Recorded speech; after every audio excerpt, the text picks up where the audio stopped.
Hello everyone, welcome back to my channel. My name is Autumn and today I want to talk about the first draft of my third fantasy project.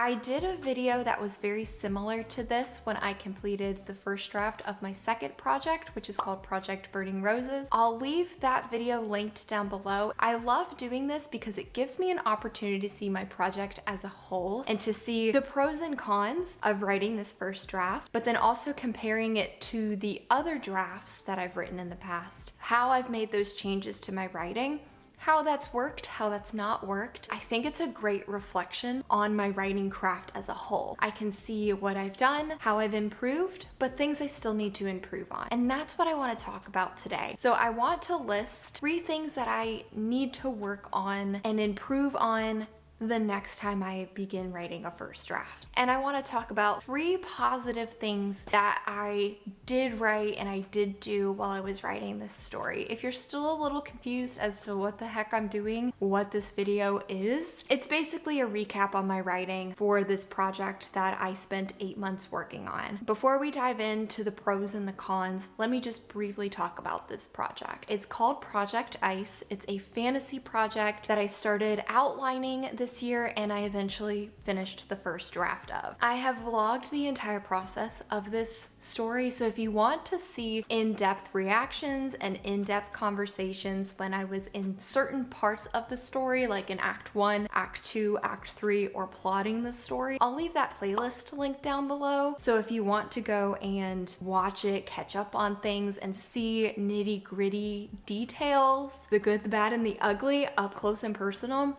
I'll leave it linked down below if you want to check out any of that. This project is about a young queen who had her throne taken from her by somebody very close to her, and she is also a cursed queen, so she goes about trying to break this curse as well as trying to get her throne back. That's a very simple 2-line description of this story. So taking that little bit that you guys know, knowing that I've written a complete first draft of that, which is a little more than 63,000 words, now I want to go into talking about the 3 cons or those 3 areas that need improvement. I, to this day, always lack having a solid ending to my stories. I always say to myself when I'm plotting out a story, oh, I'll figure out the ending later. It'll be okay. The more I plot and the more I write this story, I know I'm gonna be able to figure out the ending. No, I never ever end up figuring out the ending, what exactly I want. When I get to the ending, or pretty much when I get from the second half of Act 2 all the way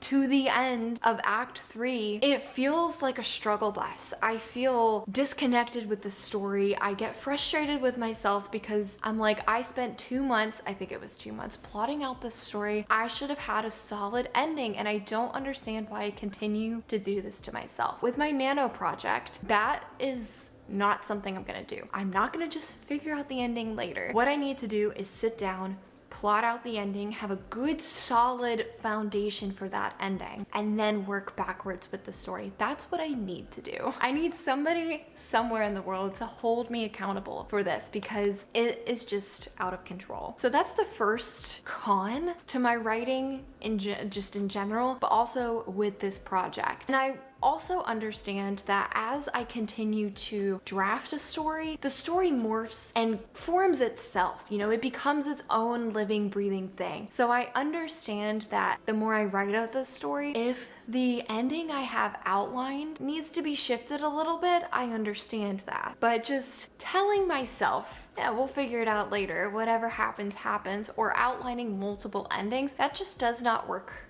for me. I need to know that. I do know that, and I don't know why I continue to make this mistake. After 3 years of writing consistently, this has got to change. The second con to this story and my writing in general is the lack of character development. In this story, I am proud of how I established my characters. That's not the problem. The problem is after my characters are established, they don't quite have that character arc, that whole aha moment, that whole transition. I feel like my characters stay very stagnant throughout the story. So as the plot is moving, I feel like my characters are kind of stuck in limbo. They don't change. With my main character aside, because I do think my main character changed. She had to undergo something in order for the rest of the story to happen. It was mainly my secondary characters and those side characters. While I know they're not all going to have character arcs, some of them are dynamic, so some of them aren't going to be going through all these transformations. I understand that. But some of them do need to change, or what their motives are. I need to establish that and make that more clear. So as I continue writing the story and getting through Act 2 and wrapping up in Act 3, I need to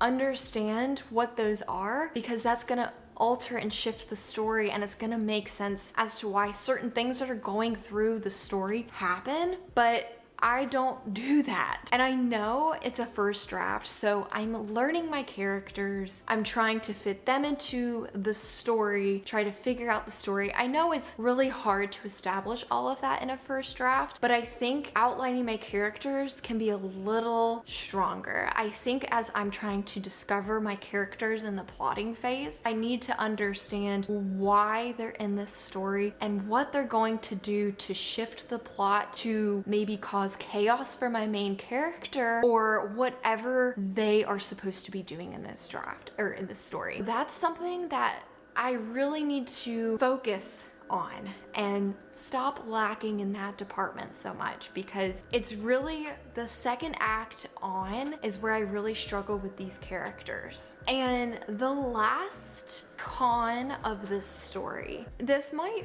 feel more of like a cheap shot, but I want to just talk about it anyways. When I originally plotted out this story, I wanted there to be an element of this story, a plot line or a theme of sacrifice. That was a huge thing when I was first outlining this story. When I had the first few brainstorming seedlings of this story, I wanted there to be a sacrifice type element to the story. But as I continued to outline and draft the story, that idea became obsolete. It didn't really make sense in the story. It wasn't something that as I continued to draft the story that made sense, because it wasn't really established in my first act. It didn't fit in the story any longer. But my issue is, while I do think my main character went through a journey and she had a better arc than the secondary and the side characters, I still think my main character was set in the idea that there was going to be some sacrifice. I don't feel like as I changed the story and got rid of that plot line, that my character never really got out of that original idea brainstorming section, if that makes sense. I feel like my main character never grew away from that. It was almost like I tossed out that plot line, but then kept everything else in the story. They're like literally right outside my front door. I am several stories high. What leaves are up here? That was like 3 whole minutes of them leaf blowing right outside the front door. And they're going away, you might still be able to hear them, but we're gonna move on because it's not so loud now. So I wanna go ahead and move on to the 3 pros, or the 3 areas that I have improved on, or the things that I'm proud of in this draft. I want to start this by saying I am so proud of this beginning. I am so proud of how far my writing has come with establishing the first act, establishing the inciting incident, the pacing of moving this first act along. Why I'm so proud of myself for this. In the past, when I wrote and completed my first fantasy project, I had an enormous Act 1. And my issue, like me as a writer, I would always have the toughest time establishing that inciting incident and getting on to the meat and potatoes of the story. I, for some reason, loved to linger in the first act, how normal everyday life was before the problem and the adventure started and we kicked off into the rest of the story. I don't know why that was always such a hard thing for me to do, but with this story, we did not do that. Honestly, I think I kicked off the inciting incident and the whole problem of the story a little too fast, but I'm totally fine with that because then it gives me a little bit more time to play around with normal life before the inciting incident and before what happens in the first half of the story happens, or in the first quarter, since it's like the first act. The next thing that I am proud of, that I am happy I was able to overcome this obstacle with this first draft, is my second act was not the act that sucked. Well, it still sucks. It's a first draft, but it's not the act that caused me so much emotional stress. This second act, I had a lot of fun writing the second act. I think towards the end, I was ready to move on to the third act, finish up the rest of the story. But in the past, when I have written my stories, the second acts have always just given me such a difficult time. And I think it's because there's so much that I'm balancing with the plot and the characters, introducing second act characters, and still establish some world building, the setting because they moved to a different location, and still understanding the magic system. While there's still so much that I had to balance in the second act, I felt not so overwhelmed with doing all of this stuff. And I think what I have to thank for this is my plot grid. I mentioned it in every single one of my vlogs when I was drafting this story. This plot grid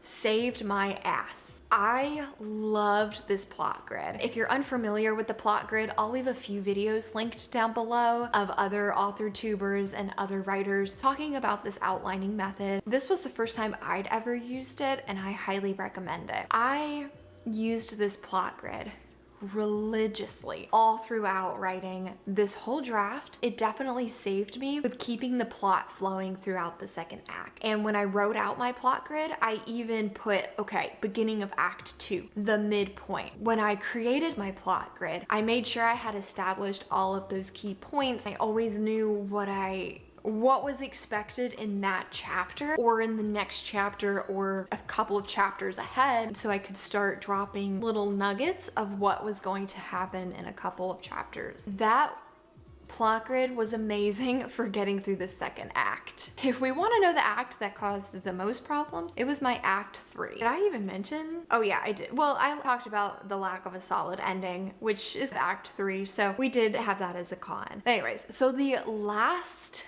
improvement was the pacing. I know I just said that I think that inciting incident was way too fast for the first act, but the pacing of this story actually flows like a story, at least to me. Again, these are all my opinions. This is just me reflecting on my draft as a whole. Someone else might read this and be like, your pacing sucked. What pacing? It made no sense. To me, reflecting on my draft compared to the other stories that I've written, the pacing of this story was so much better. And it might be because of that plot grid and knowing when I wanted certain things to happen, when they were gonna happen, when to start dropping seeds in some chapters, because I was gonna drop whatever that plot line was in this chapter. Or maybe I'm just understanding my writing craft a lot more now and story structure itself. So then as I'm writing, I'm understanding, okay, well, this needs to start happening around here. I need to make sure I establish this by here. So maybe that's just the more I've written, the more I understand the craft as a whole. Maybe that has helped with the pacing. I want to end this with, I know I said I was going to talk about 6 things, and I'm about to talk about 3 more. So 3 areas of the writing process that I want to focus on as I plan out and write my next story. And the next story I will be writing is my NaNoWriMo project. I'm currently outlining that project. I'll leave my announcement video down below if you're curious, if you have not seen it. The first thing, I talked about this a little bit earlier in the video, a solid ending. Girlfriend, me, plot out that ending, understand that ending, and then slowly work backwards. In my mind, how I've been trying to brainstorm how I want to plot this out is have that solid ending, then plot backwards to hit that midpoint, and then plot backwards some more and get that inciting incident. And that way I have the whole arc. And that, for me, looks at stronger plotting, understanding the second half of my story a lot more than what I've done in the past. The next one I want to talk about is do not neglect laying out Act 2. I did a phenomenal job, if I do say so myself, plotting out the second act of Project Ice. But because I'm spending time, hopefully a lot more time, figuring out what my ending is, that doesn't mean I need to neglect the other areas of the draft. I know there's so many moving pieces and there's so much to a story you need to think about as you're drafting, but these are the things that, even though I'm trying to improve other areas, that doesn't mean other areas need to lack, or the more important areas need to lack. Oh, I said 3 things, but apparently I can't count because I actually have 2 more. So I was leaving you with 4 things. So the third thing is to keep up my pacing, which means we're not gonna have a huge Act 1, a little baby Act 2, and then maybe a super long Act 3. Think of story structure, think of the pacing and the pacing of the genre I'm writing in. The final thing I want to say, which I guess technically would go hand in hand with pacing, is maybe establish a little bit more of normal life before the inciting incident and then get to Act 2. I think that is fair for me, considering with this last draft, we had so little time in the ordinary life before we yeeted ourselves into the rest of the story. So maybe just meander a smidge, but then we'll get to the rest of the story. All right, well, that is everything I wanted to talk about today and in this video. I hope you enjoyed this manuscript recap. I think this is so important, and I highly recommend that if you ever finish a story, to just reflect on it. What did you do well in this draft? Is there an area that you need to improve on? Something that needs to maybe be considered for your future draft or for future stories? I loved doing this, and I plan on doing this recap of a story every time I finish a draft. I hope you enjoyed it. If you did, let me know. Let me know if any of the pros and cons resonated with you, if you